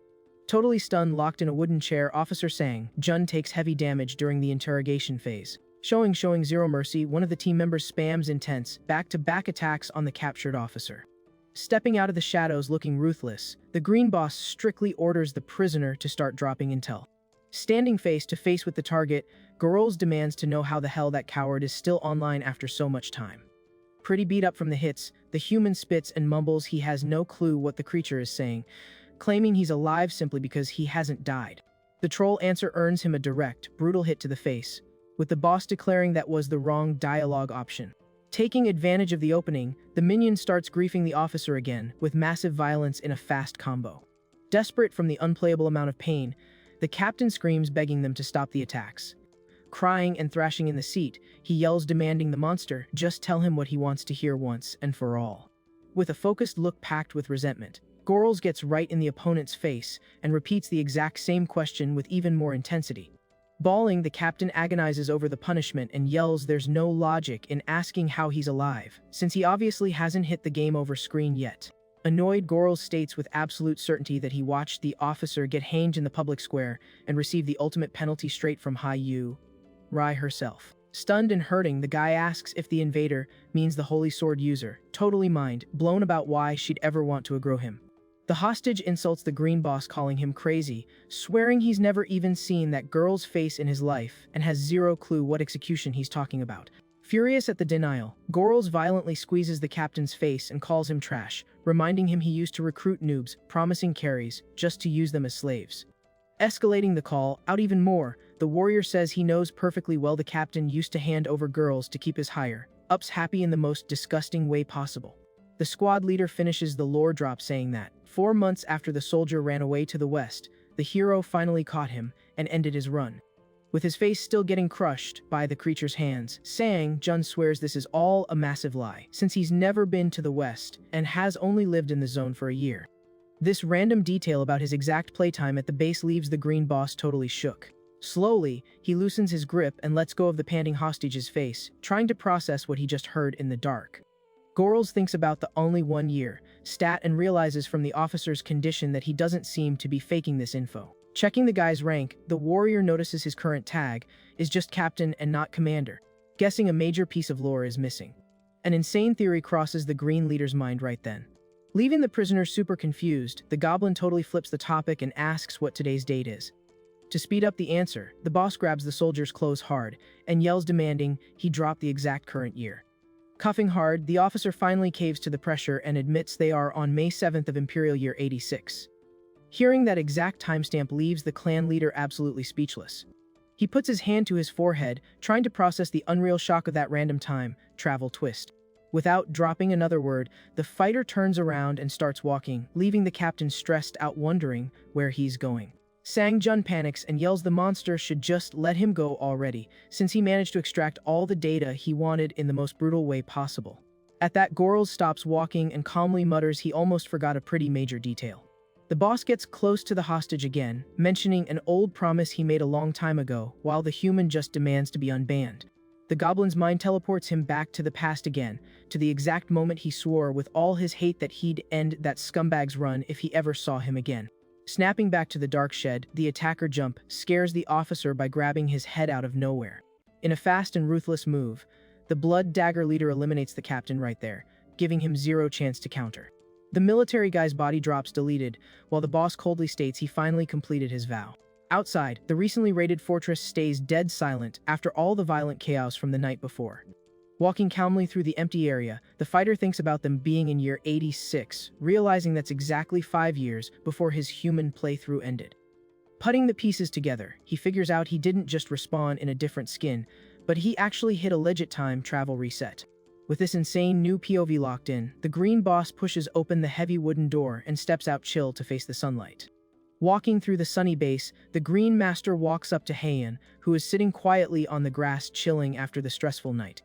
The leader calls the girl by her full username and asks straight up if she has a minute to chat. Super eager to prove she's not a bot, she jumps up and promises she's completely ready to listen to his shot calls. The human girl locks her focus on the monster, nervously waiting for the next words from the guy who hard carried her. The breeze blows softly through the thick trees, setting a super peaceful vibe for the tribe's temporary lobby. Standing face to face with the girl, the warrior asks if she's still sticking to the crazy idea of partying up with him by choice. Without hesitating for a single frame, the girl steps forward and confirms her bold choice with total confidence. Keeping it super real, the boss warns he needs to make it obvious right from the jump that he can't guarantee her safety at any point during the run. He warns that the route they'll take together could be way worse than any nightmare she's seen so far, and that staying alive will be entirely her own solo mission. Even after hearing all the red flags, the girl promises she's still down to follow him without backing out. Gorls pauses for a second, checking how locked in the girl's face looks, and asks her to memorize a super important phrase starting right now. With a serious voice, he dictates some tricky words in the local green skin dialect for her to learn fast. Super confused by the weird language, she asks for the exact translation, and the monster explains it formally tags her as his personal war loot. The warrior says that, by spamming this magic phrase, most of the server won't have the guts to touch her, but points out that the rest of her survival will depend purely on her own daily IQ plays. Before ending the chat, the boss holds up a finger and warns there's one more crucial point she needs to pin to her brain. To completely chill her out, the boss promises she's free to log off and leave whenever she wants if she ends up changing her mind about this high-risk grind. Visibly relieved by the protective vibe, the girl says thanks for the chance, being super genuine and a little shy. The girl starts trailing him closely around the base and, feeling a bit awkward, asks if she could make one special request to feel more comfortable. Crying because her stamina is zero and she's covered in dirt, the human begs for a spot to shower, showing how much she misses just being clean again. Reacting fast, the boss summons his partner Meave, who jumpscare flinches because she was eavesdropping on the chat and tries to cap her, saying she was just doing perimeter checks in the bushes.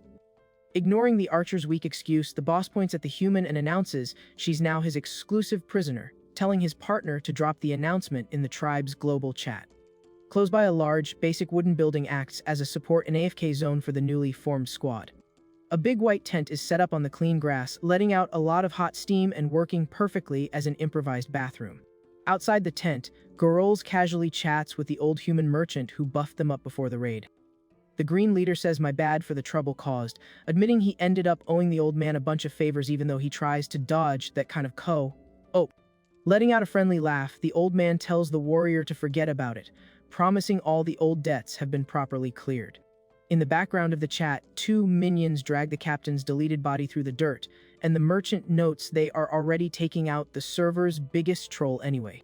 Gorolz jokes saying he planned to use the officer as hunting bait if he stayed online, making the old man realize the massive hater energy the creature had for that specific guy. Shifting the topic slightly, the bearded man mentions he's not sure if the monster knows, but absolutely nobody in this zone could stand the guard's toxic behavior anymore. He angrily explains the officer used to rob the NPCs demanding insane taxes, and the military would just confiscate whatever was left, claiming it was an official request. Sighing heavily at the flashbacks, the man admits he probably shouldn't be roasting humans in front of a goblin, but confesses it was 100% those corrupted men's fault that he became a mercenary. While the ex-captain gets dragged further away, the seller promises the whole community will be throwing a party all week when the news of his ban spreads through the villages. Pausing the long talk, Meave pops up at the tent door, holding some cozy clothes, and enthusiastically tries to get her big boss's attention. The seller asks the warrior to just hand the gear to the archer, saying he bought premium skins from the market as a gift for the girl, which leaves Gorolz stunned by the gesture. Enjoying the hot bath in the barrel, the girl happily spams her safe words, leaving the goblin teammate with literally zero clue about how the magic works. Hearing the noise, the boss scolds the minion, telling her to mute herself, reminding her the whole tribe already read the patch notes regarding the human. Walking solo and deep in thought through the forest area, the green boss tries to organize his brain, remembering he got a game over in the past, but somehow pulled off a miracle time travel.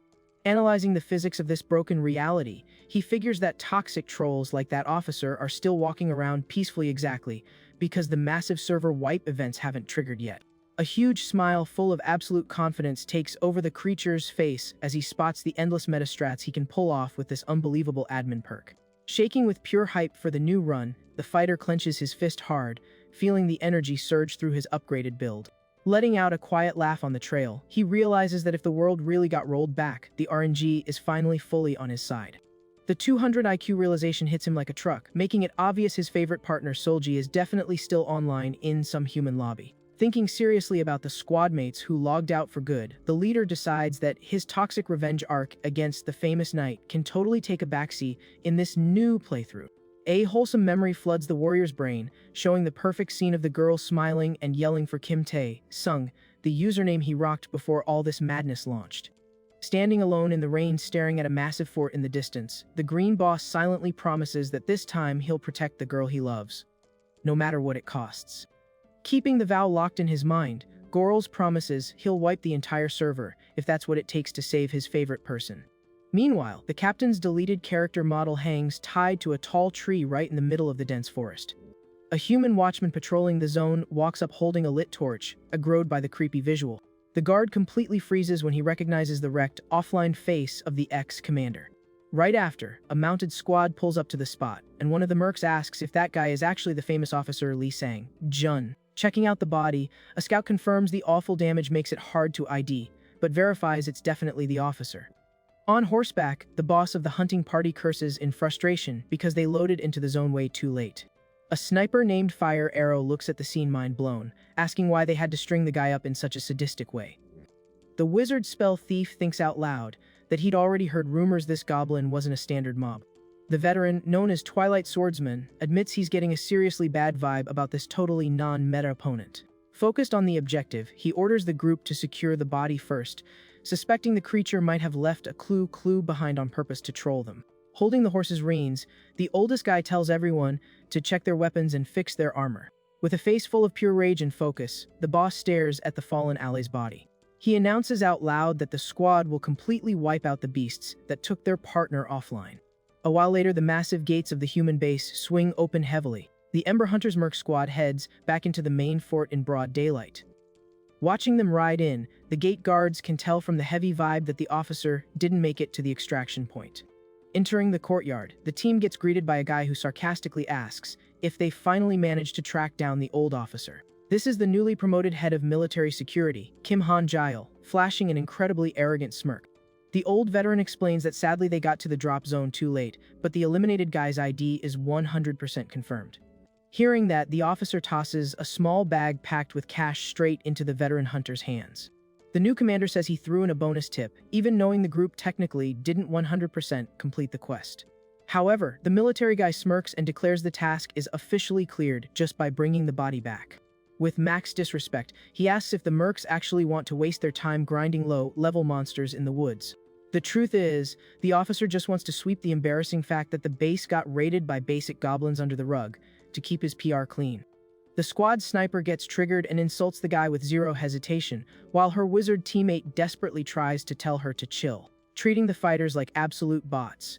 Kim just waves his hand telling them all to get out of his face quietly. Holding the bag of coins, the old warrior stays totally mute, watching the young guy's ego trip. He shoots a super serious and threatening glare at the stuck-up military dude. Trying not to catch a ban in that lobby, the veteran signals with his finger ordering his squad to bounce from the base. Riding far away from the fort, the archer vents that she gets more and more triggered just thinking about how that officer acted. She complains that military security treats them like discount traders, but quickly accepts that this is just the tough grind of playing a mercenary. Curious, the wizard asks the old boss if the bonus payout was actually worth the hassle. The girl loses her patience again, furious that the dude was flexing so hard over a few pathetic coins. Mad about retreating, she asks if they're just going to drop it, emphasizing that the forest monster is something totally broken. Keeping his chill, the teammate fires back asking if she still hasn't figured out how their commander operates. Writing point, the veteran says they are heading to check out the farmers' houses, since the event is way too sus to just ignore. The old man's memory replays the awful details of the offline officer's condition. He breaks it down saying regular mobs aim for the head or neck, but this enemy went out of his way to snap the military guy's bones just to be toxic. The leader confidently guesses they are dealing with an unreleased race or an insanely high-level player controlling the mobs from the shadows. To keep investigating, he suggests they find a nearby inn and listen to the local NPC's rumors. The sniper accuses the boss of using the job as an excuse just so he can go drink in peace. Falls in the small human village the merc squad picked as their safe zone. Super far from there, at the green base, Gorls throws open the door to a cave room and invites the girl to check out her new spawn point. The girl is amazed by the clean room, praising the creature's effort to make the place as cozy as possible for her. The tribe boss points to the bed in the corner and lets her know she can pick whatever she wants to eat from the squad's stash. Hyeon crashes on the basic mattress, enjoying the soft material after so many days of pure suffering. Scratching his head looking a bit awkward, the warrior admits he doesn't really know how she's going to adapt to this new server. However, before he even finishes his sentence, saying this is the safest spot, the girl passes out from exhaustion and logs off into a deep sleep. Looking at the girl sleeping on the bed, Gorls flashes a chill smile and jokes she adapted pretty fast. The girl's calm breathing echoes in the quiet room, marking the first night of actual rest she's managed to get in a long time. Leaving the room, the boss heads back to his own quarters, looking super focused and deep in thought. Sitting in front of a rough wooden desk, he decides it's the perfect time to organize his current stats in peace. With a quick hand swipe, he summons the glowing blue magic interface of the underworld system. The glowing screen pulls up the fighter's current profile, showing him at Clan Master level 6 in rank 9. The kid is mind blown by the broken admin privilege of being able to open that tab whenever he wants, since before it was capped per day. Scrolling through the floating options, he starts checking the specs of his open quests. The survival tab shows a 20-day timer offering gold and an invite to a hidden shop as the top tier rewards. Checking his XP bar, the fighter notices the massive amount of grinding required to hit the next class unlock. He thinks about the upcoming class branches of Shaman or Archer, wondering if he'd end up running the same build as his closest teammates. Sticking to his main instincts from his past run, the fighter decides he won't spec into ranged attacks, since he always mains swords. With total confidence, he stabs his knife into the wood and declares that going the brute force route is the only logical play to deal with his enemies. His thoughts jump back to his hit list, crossing out the officer whose run already ended and locking onto the final boss, the Holy Sword user. Even knowing his favorite human might be safe, the boss promises the traitor's misplays will never be forgiven and they will all pay a massive price. Out of nowhere, Archer Meave kicks the bedroom door open, screaming at the top of her lungs that she has massive intel to share. Jump scared by the random screaming, the boss tries to calm his partner down and asks what the heck she's talking about. Super out of breath, the little goblin points outside, stuttering about the breaking news. But in the blink of an eye, the archer's face gets totally flooded with heavy tears. She starts crying quietly, leaving the warrior completely lost, unable to understand the lightning, fast mood swing. Crying loudly, Meave calls the boss a huge leer and breaks down crying right in front of him. The sidekick turns to run, saying she hates her own partner, while he demands to know what the huge update actually was. Zero patience for the drama, Gorls grabs the girl's arm and orders her to explain the clown show properly. Jealous as hell, the archer points at the next room and demands to know why the human girl is resting exactly in there. The fighter sounds cold trying to explain, but the minion totally loses it and asks if the two of them already hooked up in secret. Screaming uncontrollably, Meave points out she's his partner and throws in his face that they should have done it first. To stop the archer's meltdown, Gorls pulls her in for a surprise, super tight hug. The goblin freezes instantly, totally shook by her boss's random move. Keeping his chill, the fighter asks where she got that crazy idea and promises he didn't do anything like that. Still with a wet face, Meave looks up and asks if he's actually telling the truth. Flashing a confident smile, the boss reminds her he's her guy and literally nobody else's. Hearing makes the girl's face burn with shyness, while her imagination goes wild thinking about other stuff. With that settled, he grabs his partner's shoulders and tries to steer back to the main topic, demanding to know what the huge news was. The goblin's eyes go wide as she remembers the critical ping. Super stressed, she steps back a bit and reports that the Ember Hunters are tracking him down. The green leader frowns, completely confused by the weird translation of the title. But the minion repeats the warning, throwing her hands around and claiming it's a seriously lethal squad. Thinking she messed up the pronunciation, the leader tries to correct her, assuming it's a different guild name. However, he freezes mid-word when he links the phrase to a super famous team. A look of pure shock and seriousness takes over the fighter's face. Gripping the girl tight, he demands to know if she's actually talking about the terrifying Ember Hunters. Meave nervously confirms she was trying to ping exactly that since the beginning of the misunderstanding. Without dropping a single word, the boss slowly loosens his grip on his partner's shoulders.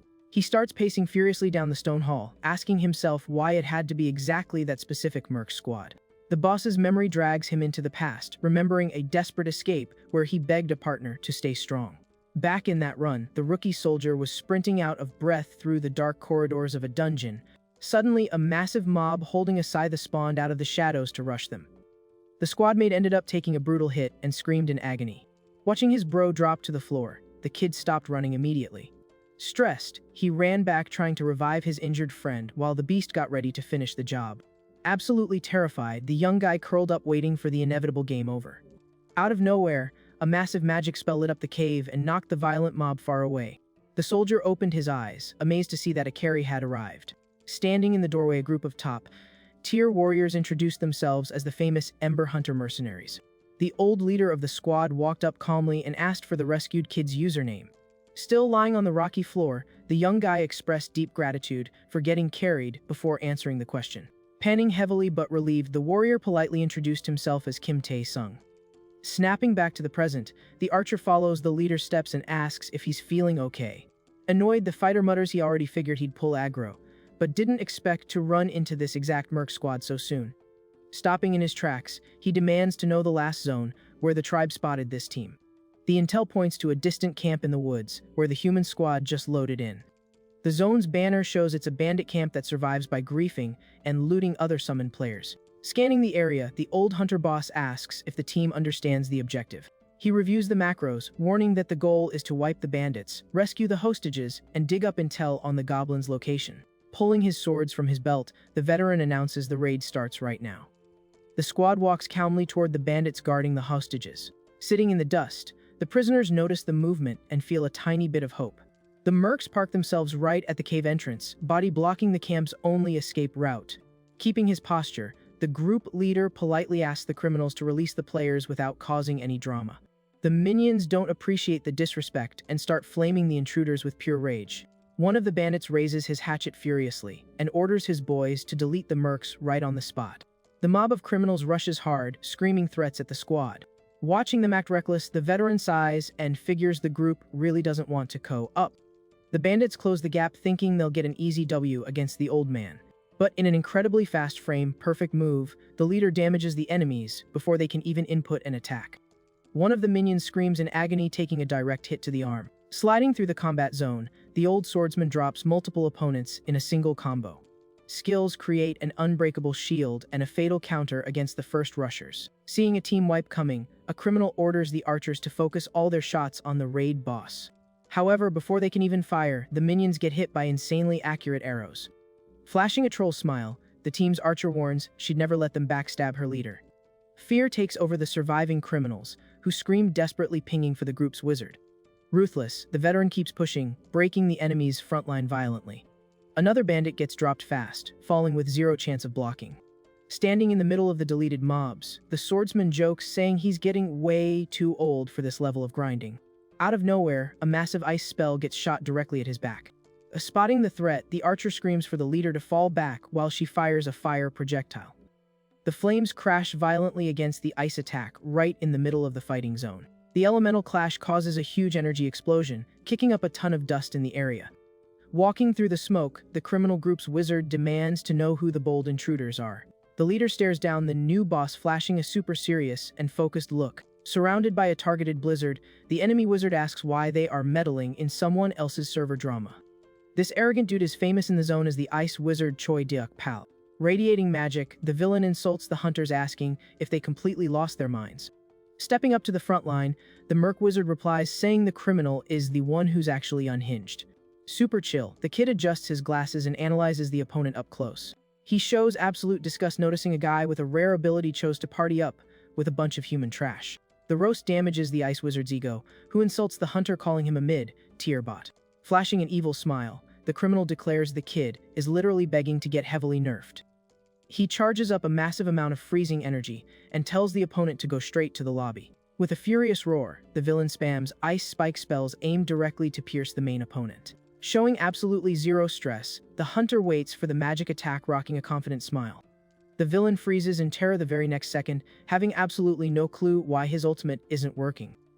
Holding the freezing energy right in his bare hand, the kid trolls and asks if that was the spell the villain was trying to cast. Totally mind blown, the ice wizard demands to know the kid's username and how he can hack other people's spells, guessing he's a magic nullifier. Pointing his finger at the opponent, the merc corrects him, declaring he's a spell stealer and fires the ultimate right back. The precise attack hits the criminal dead center, doing massive damage. Nimble to block, the ice mage falls backward and gets permanently deleted. Adjusting his lenses calmly, the spell thief catches his breath after the fight ends. Turning to the leader, he notes they finally cleared all that bandit trash out of the zone. Right behind, the squad sniper sighs and calls her teammate an idiot. Annoyed, she scolds him, pointing out he should have captured a high-value target like a mage for intel, instead of just deleting him. Keeping his boss energy, the old warrior orders the two of them to stop griefing each other and focus on guarding the hostages right now. The two partners nod instantly and follow the veteran's macro call without questioning. While they walk across the stone floor, the leader reports he heard player footsteps nearby and asks them to push carefully. Peeking at the group from a distance, Gorls IDs the mercs and figures they are still honorable players. Suddenly, a system notification sound grabs the green leader's attention. A glowing window pops up, dropping an assassination quest, warning that high-level enemies spawn within a 25-meter radius. The screen clearly displays the profiles, ranks, and roles of the 3 hunters he literally just spotted. The main objective flashes red, ordering him to wipe out those targets immediately. Facing the system's forced quest, Gorls scowls and curses the situation, looking super annoyed. The fighter weighs his options, getting stuck in a tough spot about which play to make next.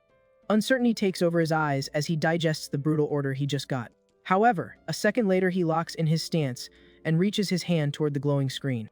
The panel flashes a warning, letting him know dropping this quest will nerf the tribe's rep and apply debuffs. Ignoring the penalties, the fighter clicks confirm to abandon the quest and deletes the task without hesitating. A bunch of pop-ups spam his screen showing the debuffs and penalties, making the leader tell the system to shut up, completely out of patience. Watching the 3 walk away, he remembers they were the only players who carried him in the past for free, thinking it's absolute garbage that he's being forced to aggro them. Flashing a chill look, he promises himself he hasn't lost his mind completely and that he'll dodge any PvP against them. A while later, an old wooden sign marks the peaceful entrance of Pendleton Village. Sprinting happily through the village gate, a little boy broadcasts to the whole chat that the hunters finally came back. The merc squad pulls up, walking down the dirt road, safely escorting all the rescued players. The locals welcome the fighters, cheering loudly, hyping up the insane carry job they pulled off. Families run up crying to hug each other, celebrating the reunion after the massive scare. The hunters watch the wholesome interactions with smiles on their faces, satisfied with clearing the quest. The village boss walks up saying a massive thank you, and the old warrior boss replies that he's just happy they got the chance to co-op. Super grateful, the old man cries that the local guards are only good for taxing them and literally do nothing to defend the server. Handing over a bag of cash, the village leader drops the agreed payout and apologizes for not being able to tip more. Holding the money, the veteran promises the amount is perfectly fine and tells him not to stress about it. Taking advantage of the moment, the leader asks straight up if the old man heard any recent leaks about a goblin in the zone. The village boss looks confused by the random question, but the merc insists any little detail would be a huge help. Super far from there, Heian wakes up confused and looks around the unlit cave room. The girl stretches slowly, noticing her stamina bar is way more recovered. Walking super carefully, the human girl leaves the room, checking out the stone area. Suddenly, she snaps her head around, terrified after spotting movement in the hall. Going into total shock, she lets out a desperate scream, calling for her mom. A bunch of purple fruits come bouncing across the rocky floor right towards her. Still on the ground, the young girl picks up one of the fruits, confused by the bizarre spawn. Right in front of her, an adorable goblin little girl with huge eyes stares at her silently. With pure innocence, the little kid holds out her hands, offering the food to the human outsider. The tiny green-skinned kid takes a few clumsy steps, walking toward the young girl. Showing zero fear, the little girl hands the fruit directly into the prisoner's hands. In a quick move, Heian squeezes the kid in a super tight hug, jump-scaring the little one. Rubbing her face against the girl's, the young woman can't resist the cuteness and starts spoiling the kid. Rocking a huge smile, the human asks if she's a good girl and hypes up how sweet the little one is. Right then, the vibe shifts and the girl's expression drops as she remembers an awful fact. The system's blue screen spawns, flashing in her POV, warning her about the mandatory quest to eliminate a goblin to unlock her natural perk. Turning her head slowly, the young girl spots a sharp blade leaning against the stone right nearby. Fighting against her own instincts, she just hugs the little girl tighter and shuts her eyes, completely rejecting the system's toxic quest line. Late night hits the massive forest silently, the exact spot where the hunter squad set up their camp under the stars. Near the tents, some pieces of meat are slow, cooking on the ground fire. Sitting around the campfire, the wizard announces the food is done cooking, but the boss tells the younger members to eat first. The sniper notices the boss is zoned out and asks what he's been crafting so hard about since earlier. Stroking his beard, the old man admits there's a really sus detail about the monster they are currently tracking. The swordsman explains that, based on the squad's digging, all the damage at the fortress was aimed exclusively at summoned players holding weapons. He adds that the eliminated players were already hated by the local NPCs, proving the enemy has enough IQ to target specific players and dodge bigger aggro. Completely mind blown, the girl asks if those mobs actually leveled up their intelligence that much, realizing the whole thing really does look like a planned raid. The old boss says the plot goes even deeper, based on the rumors he heard from the village mayor. Rocking a super serious face, he explains there is one specific goblin with the ability to chat in perfect human language. Letting out a laugh, the sniper claims the veteran has to be trolling, and the wizard agrees, refusing to believe those creatures can spam anything other than random noises. Out of nowhere, the sound of bushes shaking in the dark grabs the attention of the three by the fire. A voice echoes from the pitch-black woods, greeting the members of the Ember Hunters in a super cryptic way. The squad jumps up from the dirt instantly, pulling their weapons and locking their focus on the unlit zone. Without hesitating, the girl readies her bow and the kid charges a spell, shifting into full combat stance. Keeping his patience, the old man stares at the newcomer and notes the stranger clearly reviewed the squad pretty well. Walking out of the darkness calmly, Gorls flexes in front of the hunters and warns he's going to skip the dialogue filler. The sniper gets triggered by the monster's disrespect and fires a quick warning shot. With insane reaction time, the green boss catches the arrow mid-flight right in front of his face. The team freezes on the spot, completely mind-blown by the creature's unreal mechanics. Keeping his chill, Gorls acknowledges the point of the attack, but asks them to not spam it again. Revealing his strat, he warns that before spawning here he ordered his boys to set up a trap all around Pendleton Village. The threat gets real when the leader declares that if he doesn't report back in time, they all know exactly what the village's bad ending will look like. The wizard notes the intruder used the NPCs as hostages exactly to dodge getting aggroed, internally praising his old commander's instincts. Connecting the dots of that play, the kid with glasses starts to understand the opponent's actual objective. Facing that, he asks if the monster set up all this fake drama just to get a rational chat with the team. Gorls confirms the theory instantly and patiently demands they take a timeout to hear him out.